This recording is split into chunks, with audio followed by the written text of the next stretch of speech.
What's going on, YouTube? This is SG1 Sports, and you're watching our ACC football channel. Talking Florida State football, Mark Rogers TV, the voice of college football, with Logan Robinson from Knowles Game Day, and of course the spring game just wrapped up on Saturday. And we'll keep it right there, Logan, because you mentioned Travis Jay, one player that you're high on. Whether it was entering the spring season or what you were able to gather in terms of information from the scrimmages and what happened during the spring season, who else are you high on? Who could be breakout players that maybe aren't necessarily on everybody's radar?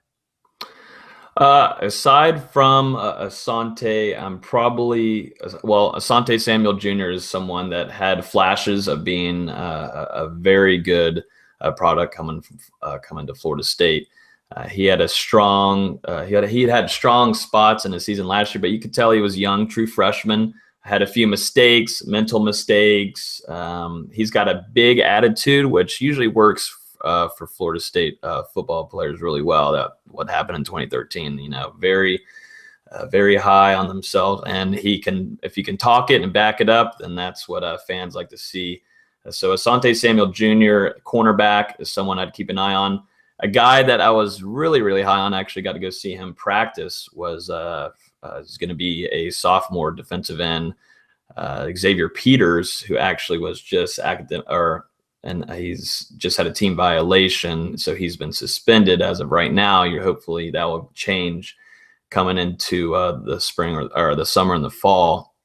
But another guy that's going to be a sleeper is going to be Anthony Grant, who is a running back. He's going to be behind Cam Akers and Kalen LeBourne. I think he could play a big role with Florida State's offense. The top two guys, Akers and LeBourne, are going to have a lot of playing time. I think LeBourne is actually someone that's going to have a great year for Florida State. I think he has a better year than Cam Akers, just because I think he fits a little bit better into Kendall Broyles' offense. Those two right there, Asante Samuel and then Anthony Grant, are two guys that I'd like to have some people put their eyes on moving into the fall.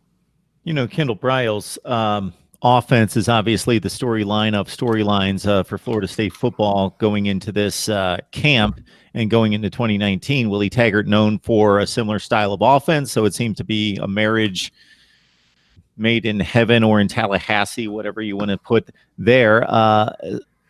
Were we able to, whether it be in the spring game or any of the notes that came out of the scrimmages prior to the spring game, get a good feel for whether the players took to it, acclimated to it, whether it proved successful, at least to this point, with a whole lot of work to do, obviously, in August? Just your thoughts about Kendall Broyles' offense. So I actually went and saw the first two practices that Florida State held during the spring. Went straight to Kendall Broyles and Randy Clements, those two new coaches that Taggart brought in. I went straight to Broyles at first to go see how he was coaching, definitely with the quarterbacks. And Taggart gave Broyles the entire practice by himself with the quarterbacks, working with them. The Broyles offense likes to be fast. It's even faster than Taggart's Gulf Coast offense, as we heard before. It's something that I think Florida State's team is going to have to get used to. There's going to have to be a lot of conditioning. After, I believe, this last scrimmage, I heard that the offense was pretty tired. They were whooped. It's not mostly because it's simple. Kendall Broyles wants it to be simple for the players, so they can get out there faster. But there's also going to be a lot of subbing. So it's a quick motion. Most plays are within 15 seconds of each other. He likes to spread the field, and he wants to work on one-on-one situations with his wide receivers. He's got wide splits for his wide receivers, making sure that he's given a good dose of explosiveness to the defense. He likes to do a pass to run attack where you'll have elements of power and zone. He wants to throw it deep. That's where, like, Tamarion Terry, Kayshawn Hilton, DJ Matthews could be a danger. Even Keith Gavin, who's had some, rough career at Florida State, could really excel if things go right.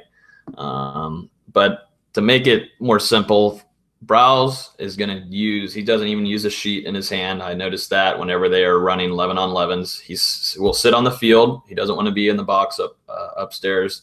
He wants to be on the field, and he'll direct his signals with his hands.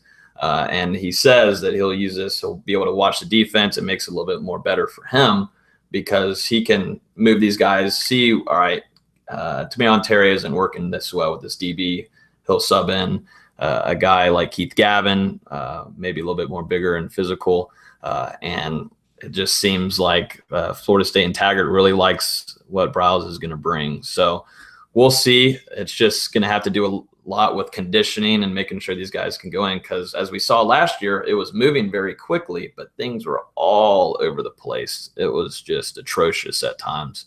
So if Kendall Broyles can clean it up, make it simple, knows who's in, who's out, no more these flags that are really bad, then you could see Broyles and his offense excel.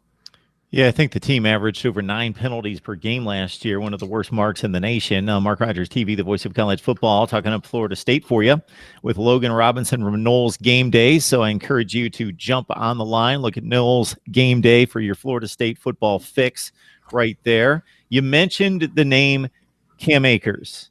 Obviously, he had a pretty substantial season 2 years ago. Not a great season, but about 1,000 yards. And then injuries kicked in, style of offense. You mentioned that not necessarily being a good fit. It seems kind of like a make or break situation for a player who was recruited by a different coach for a different offense, and guy that probably should be a feature back in an offense where now he needs to be more versatile.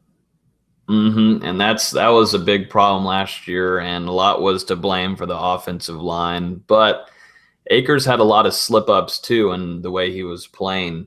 It didn't look as smooth as he was his freshman year. You could tell when we had flashes of Kalen LeBourne, the freshman, we were kind of wondering, ooh, maybe he fits a little bit better in what Taggart's running. As we know, Taggart rushed for 1,000, Cam Akers rushed for 1,025 yards as a true freshman with a quarterback who was also a true freshman. Akers grabbed 7 touchdowns in that year too.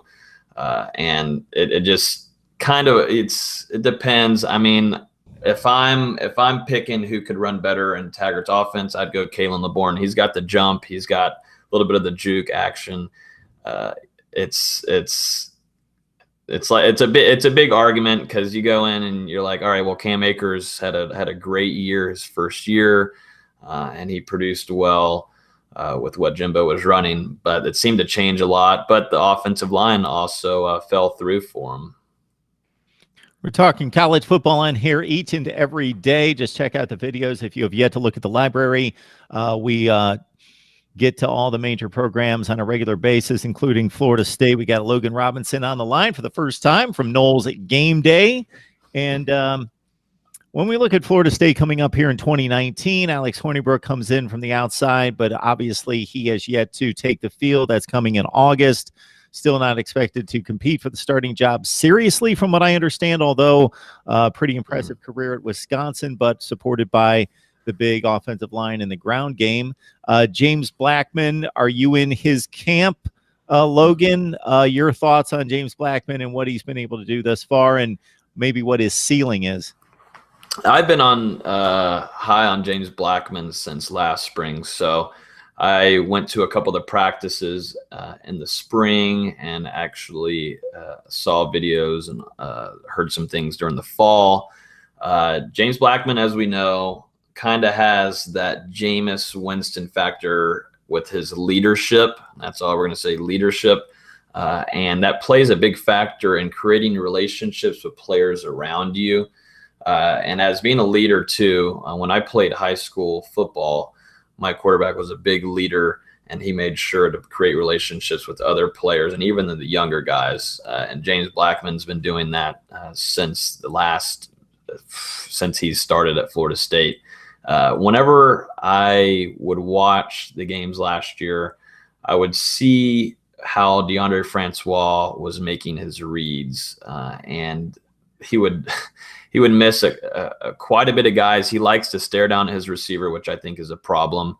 James Blackman can take advantage of being able to eye guys. We actually went and saw him at the practice a few months ago, and I got to see, wow, this quarterback actually reads other wide receivers, and that plays a big role on where the safety's going and the field back behind, and it also plays on how many guys are open, like DJ Matthews, which we saw in the spring practices, that how well he was connecting with DJ Matthews, Kayshawn Helton, Ontario Wilson, and of course Tamarion Terry.